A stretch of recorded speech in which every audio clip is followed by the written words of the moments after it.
এই মামা, এই দাঁড়াও।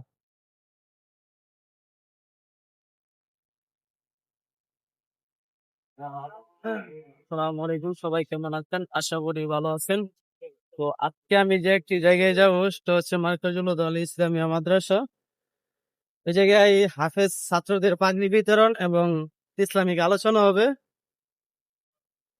তো ওই জায়গায় এখন আমি যাচ্ছি।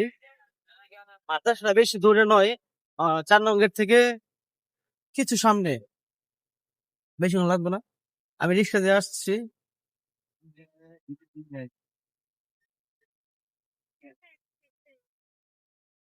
ও আমার চারদিকে প্রচুর মানুষ ছিল এবং রাস্তায় গাড়ি ঘোড়া খুবই কম ছিল। হুম, এখন রাত বাজে আপনার 8টা 42। মনে হয় অনুষ্ঠান অনেকটা তাই শুরু হয়ে গেছে। তো আমি একটু লেট করে ফেলছি তো কাজে। কিন্তু অর্ধেক রাস্তায় আইসা দেখি প্রচুর জ্যাম। রাস্তায় এত রিক্সা ছিল যে রাস্তার দুই সাইড দিয়ে শেষে রিক্সা আমি আমার দাঁড়াইছে। মাদ্রাসা 4 তলায়, রফিক হাজির ফ্ল্যাটে 4র্থ তলায় মার্কাজুল হুদা আল ইসলামিয়া মাদ্রাসা।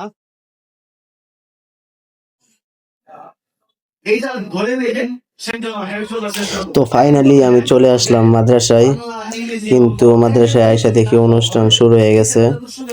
হুজুর লেকচার দিচ্ছিল। উনি হচ্ছেন আমাদের দেলোয়ার হোসেন সিদ্দিকী ভাই, আদর্শ মহিলা মাদ্রাসার প্রতিষ্ঠাতা, এবং তিনি এই মার্কাজুল হুদা ইসলামিয়া মাদ্রাসার প্রতিষ্ঠাতাও ছিলেন। উনি খুব ভালো লেকচার দেন। উনি একজন ভালো মানুষ এবং খুব সুন্দর স্পষ্টভাষী কথা বলে থাকেন, সবার মন আকর্ষণ করেন সবসময়। তো আমি আয়েশা মাদ্রাসার চারদিকটা ভালো করে ঘুরে দেখছিলাম।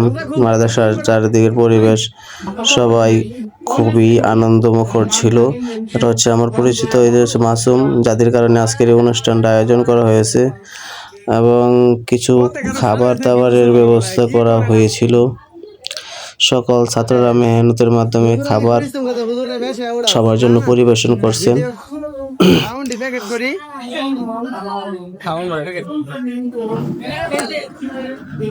তারপর আমি আর আমাদের সাব্বির ভাই দুজন মিলে মাদ্রাসাটা ঘুরে দেখলাম চারদিকে। যাই দেখি পরিবেশটা খুবই সুন্দর, চারদিকে আলোকিত এবং মনোরম পরিবেশ ছিল। তো আজকের অনুষ্ঠানটা যাদের জন্য অনুষ্ঠিত হয়েছিল তারা হচ্ছেন আমাদের তুষার, মাসুম, সিফাত এবং শিহাব। তাদের শুনানির আজকে শেষ দিন এবং তারা নতুন হেফজ হয়েছে, তাদের জন্যই আজকের অনুষ্ঠানটি আয়োজন করা হয়েছিল। আসলেই আমাদের প্রত্যেককেই ইসলামিক জ্ঞান এবং ইসলাম শিক্ষায় শিক্ষিত হওয়া প্রয়োজন। কেননা রাসূল করিম সাল্লাল্লাহু আলাইহি ওয়াসাল্লাম বলেছেন, তলাবুল ইলমি ফরিদাতুন আলা কুল্লি মুসলিমিন, প্রত্যেক মুসলিম নরনারীর উপর ইসলামিক জ্ঞান অর্জন করা ফরজ। তো অনুষ্ঠান প্রায় শেষের দিকে, আমরা অনুষ্ঠান শেষ করলাম এবং আমাদের বাড়ির দিকে রওনা হলাম। তো একটা কথা হচ্ছে কি ভাই, যে আপনারা সকলে আপনাদের সন্তানকে ইসলাম শিক্ষায় শিক্ষিত করুন। আসসালামু আলাইকুম, সবাই ভালো থাকবেন এবং আমার জন্য দোয়া করবেন।